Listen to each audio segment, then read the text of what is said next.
সেতু ও রাস্তা নির্মাণের দাবিতে ভোট বয়কটের সিদ্ধান্তে অনর গাজলের চাকনগর অঞ্চলের কয়েকটি গ্রামের বাসিন্দারা।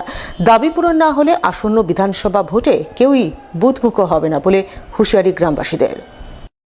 মালদার গাজল ব্লকের চাকনগর অঞ্চলের অধীনে রয়েছে মাথামোড়া, ডুবা, খোকসান, বইয়েরডাঙ্গি ও কোদবাড়ির মতো একাধিক প্রত্যন্ত এলাকা। স্বাধীনতার 70 বছর পরেও ওই সমস্ত এলাকা উন্নয়ন থেকে বঞ্চিত।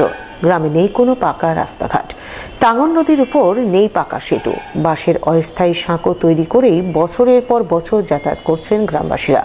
ফলে সমস্যার শেষ নেই। বিশেষ করে বর্ষাকালে সাধারণ মানুষের দুর্ভোগ পৌঁছায় চরমে।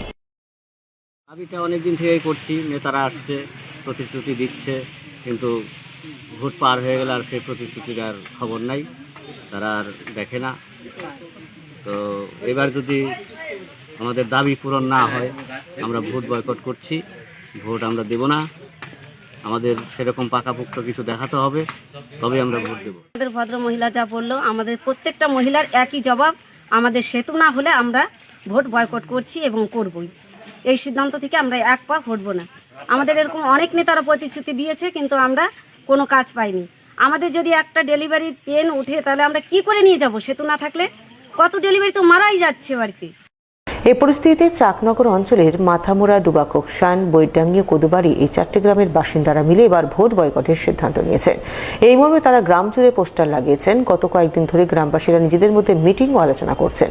গ্রামবাসীদের অভিযোগ, তারা দীর্ঘদিন ধরেই পাকা রাস্তা ও সেতুর দাবি জানিয়ে আসছেন। দাবি পূরণে প্রতিশ্রুতিও মিলেছে, কিন্তু ওই পর্যন্তই। আজ অবধি প্রতিশ্রুতির বাস্তবায়ন হয়নি। ত্যাগ প্রকার বাধ্য হয়ে এবার তারা ভোট বয়কটের সিদ্ধান্ত নিয়েছেন।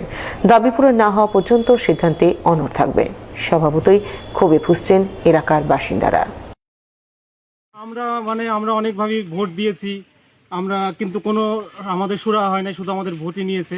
কিন্তু আমরা এবার সমস্ত গ্রামের মানুষ একত্রিত হয়ে গেছি যে আমরা যদি কোনো কিছু আমাদের দাবি না হয়, বিশেষ করে ব্রিজ, তাহলে আমরা ভোট বয়কট ছাড়া আমাদের কোনো বিকল্প রাস্তা নেই।